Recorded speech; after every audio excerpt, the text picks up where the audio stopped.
That is bad sales and marketing yesterday, today, and forever.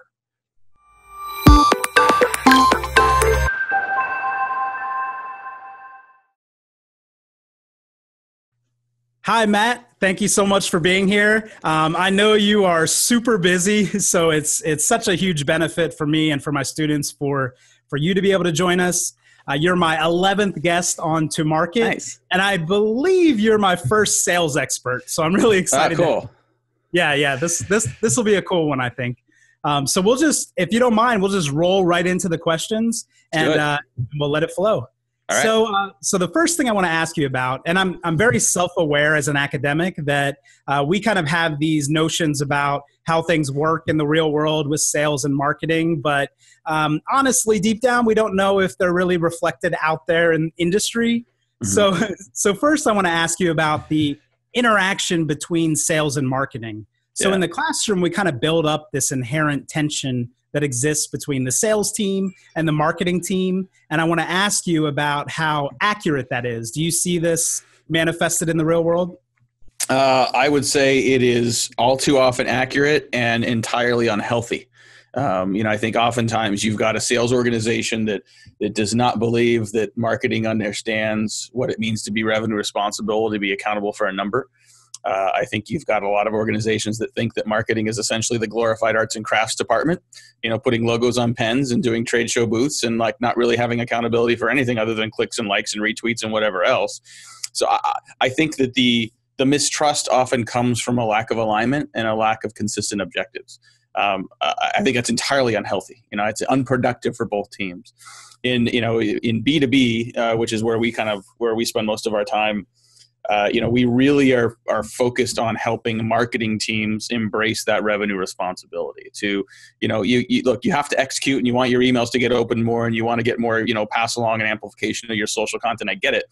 But none of that matters unless you can convert your activity into sales pipeline and close deals and, customer lifetime value. So if you can get marketing to step up to the table and embrace the same objectives the sales organization has and then put their actions behind it, you end up with not only better and healthier relationship between sales and marketing, you end up with better results. And we've got some data that shows a direct correlation between the interaction and productivity between sales and marketing and sales number achievement. You're not, to summarize, your characterization of the tension exists, but that needs to be fixed. And do you perceive it to be something that's getting better now that there's kind of more awareness of this tension or not? I don't think that the awareness of the tension is inherently making it better. Unfortunately, and I'm a lifelong marketer. I mean, we kind of tread the line between sales and marketing, and we think a lot about sort of sales outcomes of marketing. But as a marketer, I'll be the first to say, this tension is largely marketing's fault. When the sales organization at the end of the month and the end of the quarter is grinding it out, trying to hit their number, and the marketing team is at the bar celebrating that they hit their retweet goal, that is not alignment. And so I think it's, in marketing has always been measured on things that may be leading indicators, but don't directly lead to sales. I mean, one of our VPs in here internally has said, Dick, you can't buy a beer with an MQL. Now, you may have students that can't buy a beer, period, and that's okay for now. But I want metrics that marketing owns that you can actually buy things with and that you actually make money off of. Sales, close deals, people that pay their bills, lifetime value, recurring revenue. So I think marketing has to own stepping up to the table, embracing that. And unfortunately, just because there's awareness, in many cases, the awareness is leading to greater defensiveness and greater fear from marketing organizations. So, I think, this is oftentimes a cultural challenge more than anything else. And I know we're going to get into this a little later, but, for students that are coming out of school that are getting into marketing roles or even getting into sales roles, to know that both teams, sales and marketing, have the best of intentions, and then to sort of align behind the same objectives and the same metrics, that is the foundation that is going to be successful moving forward. And that is the mindset that your leaders, the people that are going to be sort of the stewards of your careers, are going to want to hear from you. Right. And is it a sales funnel problem where we kind of look at marketing as owning the front end of the funnel or the top of the funnel, and then sales is at the back end? Should sales and marketing be involved throughout the funnel, or is it just simply a goals problem and leadership needs to make marketing maybe more of a profit center than a cost center? I think it's all of the above. And I think, I've seen it work successfully in a variety of different approaches. I think traditionally marketing is on the top of the funnel and sales is on the bottom of the funnel. That may be traditional. But I think, even if you do that, too often marketing has a lead goal that has nothing to do with the sales goal, right? I mean, you still have to do the math together. You have to say, okay, here's how many deals we need to close. Here's how many opportunities we need to get into the pipeline to get to close deals. And here's how much demand we need coming in. So marketing may be wholly responsible for qualified demand and getting people to opportunity, but it still has to be of a quality and a volume that meets what sales needs. So you can still have that traditional structure as long as the numbers and the objectives align. More often in more modern sales and marketing aligned organizations today, instead of seeing the funnel divided horizontally, we see it divided vertically. When you're doing complex selling, when you're selling into enterprise organizations that have long sales cycles, where you want to have a common understanding between sales and marketing of the members of the buying committee, the people inside of organizations that are making decisions, sales and marketing are involved at far more of the pipeline. Sales is involved in building rapport at the awareness phase. Marketing is involved at the bottom of the funnel, helping prospects justify the decision and close faster. I think that the key to whichever of those, alignments you do is just ensuring that you've got a contiguous flow, that everything flows together and it's one sales process, not a marketing effort and a sales process separately. Yes. Yeah. That makes a lot of sense to me. And I think we, as academics even, we need to rethink our models, because we'll present students with sales funnels that kind of break up the different roles into sales and marketing. And maybe that's part of the problem. Students are coming out of college with this conception about the role of sales and the role of marketing without really understanding these interlinkages that are so critical to success. So that's really cool to get your insight. It seems like we're not totally off base with what we're teaching, but maybe we could still do a better job.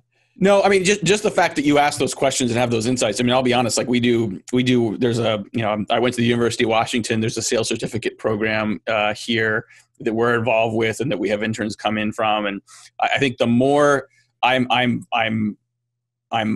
happy to see that since I went to school, when things were sort of, I think, a little more archaic. I mean, even, back in the day when I went, there wasn't, I think, an understanding of what's happening in the real world. There wasn't a rationalization with the way things actually exist. So kudos to you for driving that.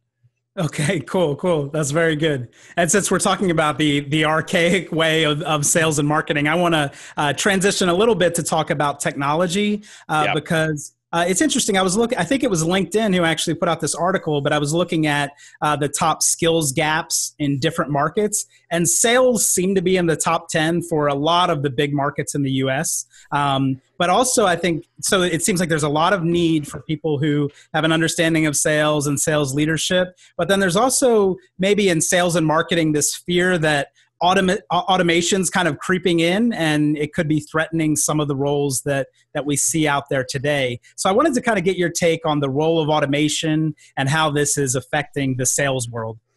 Yeah. So, I mean, we spend a lot of time on this, with our clients. We use it ourselves internally. We are using Salesforce.com for our CRM. We're using Marketo for marketing automation. We use a tool called Outreach for sales engagement. So sales leads that come in that we're following up with. It's sort of a sales version of Marketo for individual sales reps. There's automation built into all of that. When a lead comes in, we've got distribution rules that decide which ones go to me, which one goes to our sales rep, which one goes to other people in the organization. We've got drip campaigns for certain leads that either aren't ready to buy or aren't ready for our follow-up. There's a dedicated sequence of follow-up emails that are built into our sales engine. So, anything that you do in a repetitive way is worth considering automating. But there's a limit to that, because if you're doing B2B sales, relationships still matter. And, in B2B sales, I have yet to meet a building that writes a check like people do, right? And so you still have to do some level of customization and personalization of that marketing and that messaging. So the benefit of the automation is that you can do things at scale. You can do things consistently at scale, but you still have to understand when the human element is required to get that deal and to get the conversation going, to get the engagement you want, and to ultimately get those deals across the board. Okay, good. And I always kind of, and I don't know if this is an accurate view, but I always kind of looked at automation like the tasks that are good for automation are usually the tasks we don't like to work on. Like you said, it's things that are repetitive, things that are kind of the same every time. Yeah. So if we can get rid of these kind of mundane daily tasks, it can really allow us to focus on building these authentic relationships in the B2B world, as you mentioned. Well, I mean, if there's something you are doing that a robot could do just as well, then let the robot do the work, right? I mean, there's plenty of things in terms of follow-up, in terms of sort of finding prospects, in terms of like there's 100 companies I could talk to. Who are the 34 I should actually talk to today based on things going on in their organization? Like robots can help you decide those things, right? But you don't always need a machine or a robot to do something that should be repetitive. So for example, like I have a daily process. This right here, for those of you that are looking at the video, like I have this laminated sheet that is my daily do list, and it's laminated because I travel a lot and I don't want it to get destroyed. And it literally are just things that I need to do every day that robots help me with it, but I have to do it myself. So people whose birthday it is, like I try to make phone calls or send personal emails on their birthday. There's certain lead follow-ups that I do. We do some mailings that get triggered by things where robots tell me the trigger and then I decide who gets the mailing, who doesn't. So there's all kinds of networking and business development things on this list that if I didn't have this process, these things either wouldn't get done or they would take 10 times longer to get done. So to me, it's not about the technology, it's about your system. We talk internally when we work with companies about building a predictable sales pipeline. And what I mean by that is how do you increase your confidence that every month, every quarter, you can continue to get the qualified pipeline you need to close business and hit your number. And that isn't about automating everything. It's having systems and campaigns and processes in place so that you have a machine you can build from. And sometimes that machine is robots doing the work. Sometimes it's having laminated sheets that tell your sales team what to do. But all of that is part of the process. And so that process and system is what's most important.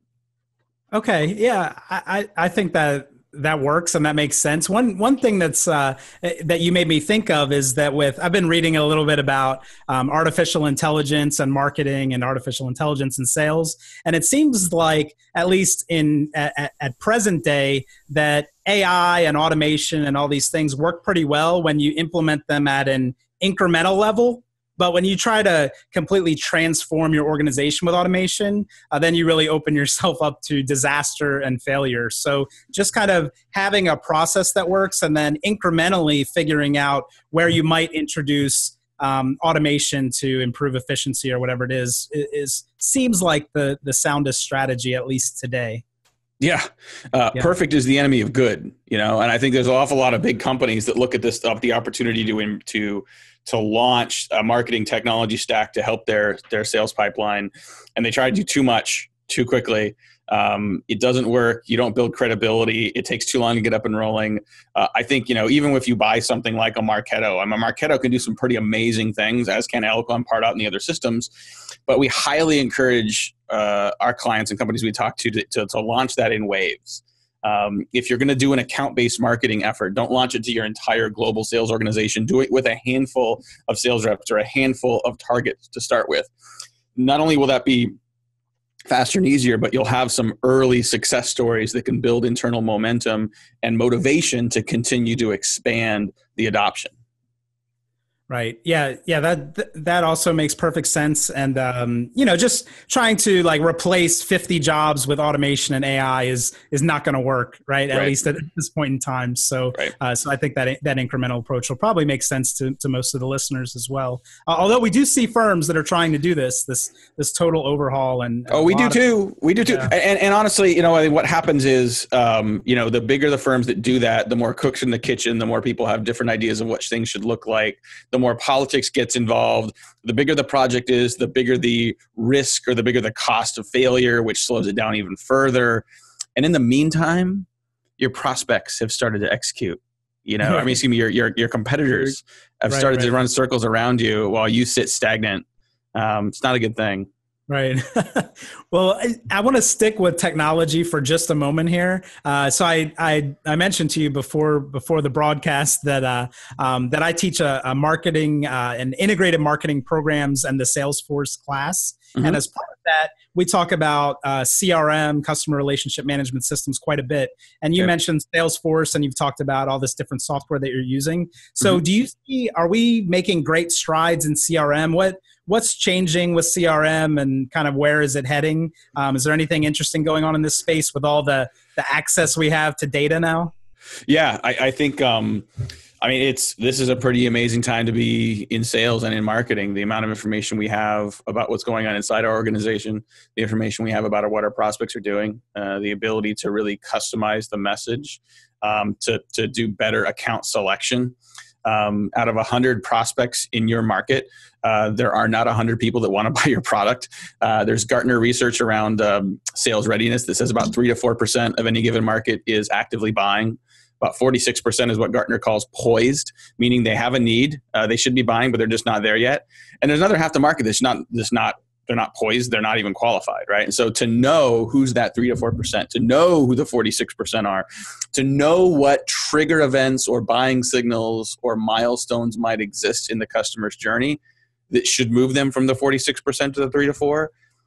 We have so much access to information that can now instruct not just our technology what to do, but instruct our people what to do in that. And I think that, our dashboards as sales and marketing professionals, which tend to be tools like, Salesforce and Marketo and Percolate and others, we have the opportunity to do that. I think, as we talked about before we started recording, the technology is not your strategy. The technology is an enabler of your strategy.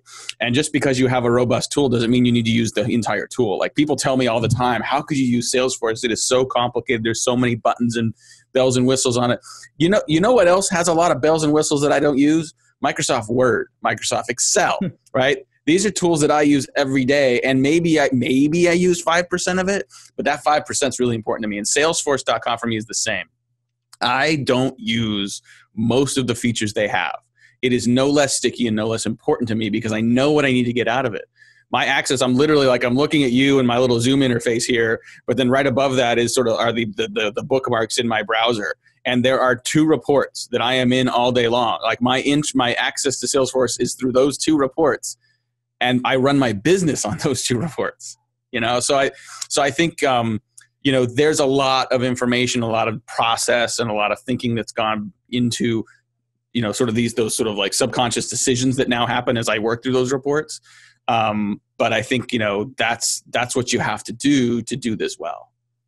Okay, I really like that analogy with the Microsoft kind of suite of tools where we're so used to having to create things in Word, Excel, PowerPoint that we don't think about how much of that software is unused. And it's really that kind of exposure to a new thing, right? We immediately try to form counter arguments of why we shouldn't be using this thing. And that's the easiest excuse for something like Salesforce, that it's too complicated and I don't have the time to invest.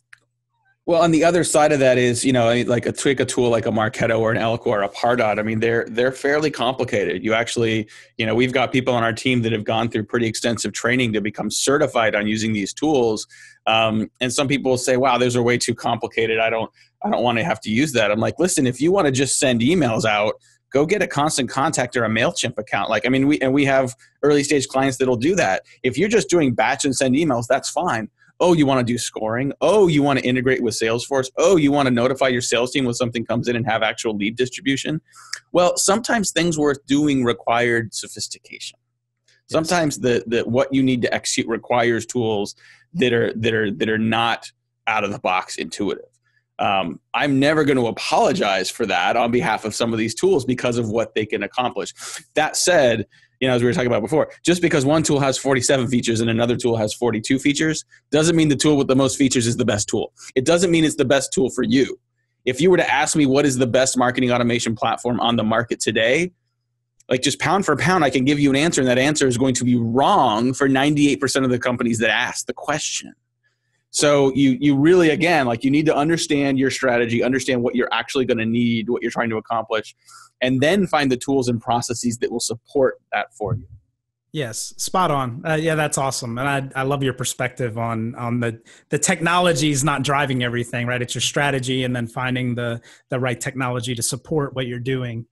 You did mention email marketing, so I do want to kind of talk to you about this a little bit because I look at you as kind of an expert on email marketing, which is something that seems a little more old school to us now, but it's not going away. And I keep expecting the effectiveness to dip and dip and dip, but it's not really what we're seeing in reality. So what's happening with email marketing? And maybe for people who are going to listen to this, how do you get started with like building an email list?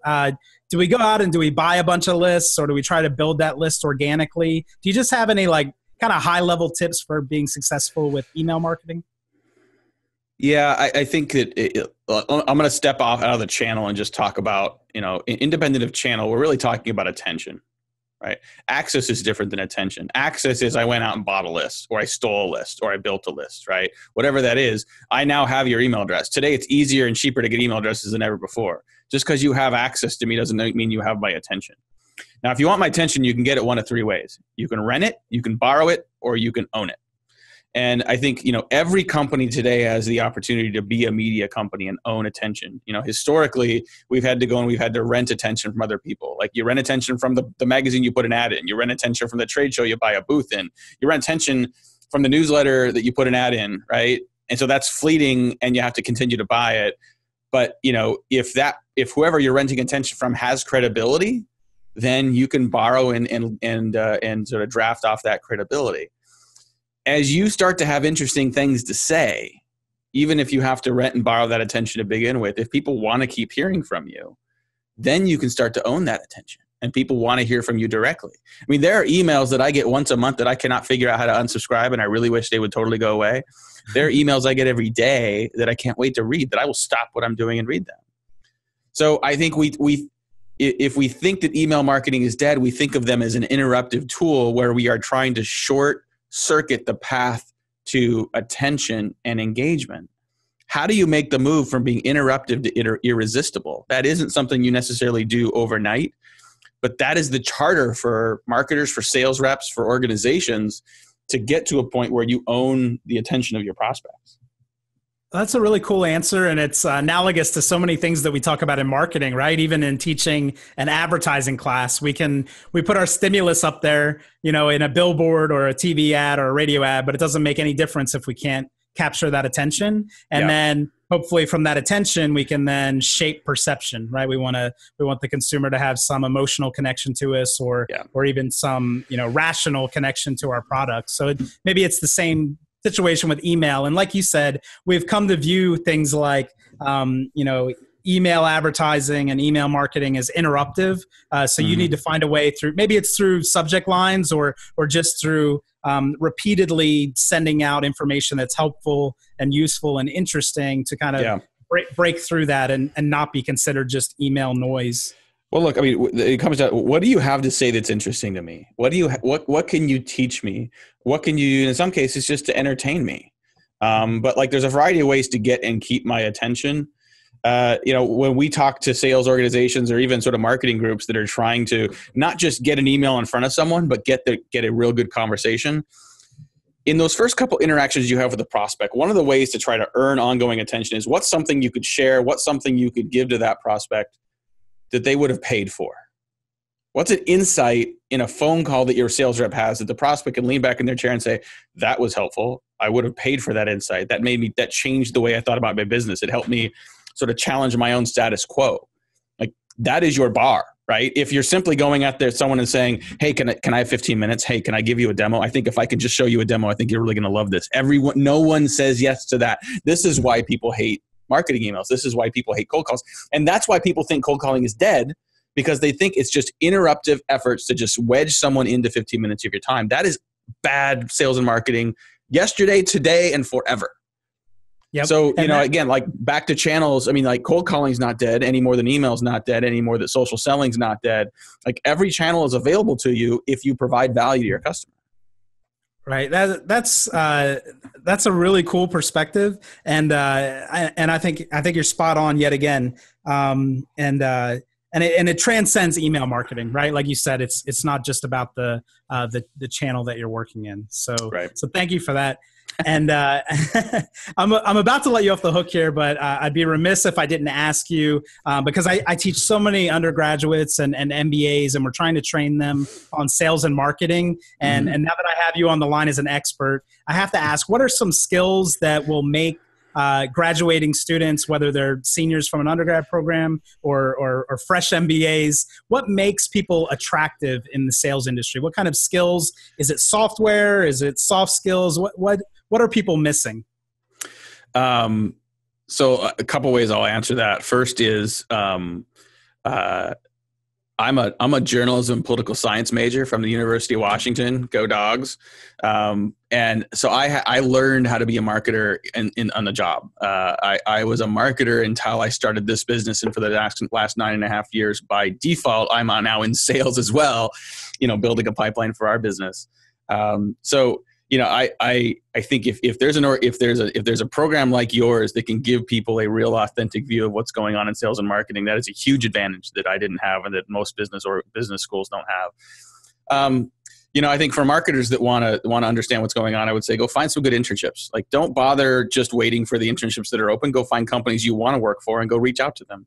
And when you reach out to companies, even if you have no experience, and maybe especially if you have no experience, your job is not to show people why they should hire you. Your job is not to get a job. Your job is to show that employer what you can do for them, right? So what are you bringing to the table? If you're not bringing experience, so what, right? You're bringing energy. You're bringing tenacity. You're bringing curiosity. You're bringing a desire to learn. You're bringing good questions. The one of the best things you can do as a sales rep, as a marketer, as a new person, as a new employee anywhere, is to be curious and empathetic. To be curious about why things work and why things don't, to be curious about what makes your customer tick, to be empathetic about the people around you and empathetic about your customer's plight and situation. Good sales organizations are going to give you a playbook. They're going to give you a process they want to follow. And the best sales reps that execute that are those that are curious, that are empathetic, that lean into it, that work hard. You're going to have to work hard. There's no doubt, nothing around that. If there's people listening to this that are your students that want to go into marketing, I would give them the same advice as the people going into sales. Get a sales job first. Go be an inside sales rep for a couple of years, right? Not only will you learn a ton about B2B sales and marketing, you'll probably, if you're good, you'll make a lot of money. Make more money as an inside sales rep than as an entry-level marketing person. And B2B organizations will look at someone that wants to go into marketing that has sales experience. I mean, that's as close to a unicorn as an entry-level marketing person gets. So, lots of different paths. I mean, hell, you can be like me and go be a reporter for a little while first, and then kind of find, meander your way into this serendipitously.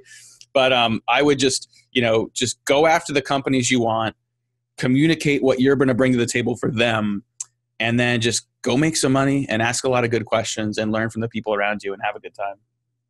I love it. And it really seems to me that now when you look at kind of the leadership path, especially at large organizations, they always want you to have touched the sales organization in some way. So you may as well get that experience early, because you're going to have to get it at some point along the way. And you may have to work with sales multiple times in your career because it's that important, right, to the organization. So I love what you said, kind of directing marketers to try to pick up that sales experience. And of course, the more that marketing and sales understand each other, going back to our very first question, the less conflict that we're going to have along the way. So I think we kind of tied things together with a nice bow there. So thank you for that. Yeah. Matt, I really appreciate your time. I think this was kind of a whirlwind of an interview, and it was packed full of information thanks to really insightful answers that you offered. Do you mind telling us the best ways to follow you on social media, LinkedIn? I guess LinkedIn is social media, but a website? Yeah. So our website is just heinzmarketing.com, HEINZ marketing.com. Twitter account is just @HeinzMarketing. I am Matt Heinz. You can find me on LinkedIn. My email address is matt, M-A-T-T, @HeinzMarketing.com if you have any questions. And please, so I would not give my email address, my personal information, if I did not want to hear from people. And as I sort of grew up in marketing, and still today, as I continue to sort of, learn and make mistakes, I think, leaning on people that are generous with their time, that were able to sort of help me along the way, was critical to my growth. And, if anyone listening to this, any of your students or anyone else has any questions, please do not hesitate to reach out. It's the least I can do to give back for all the people that did that for me. Awesome. Thanks so much. We really do appreciate your generosity, and I hope that we'll catch up again in the near future. So thank you, and have a wonderful rest of the day.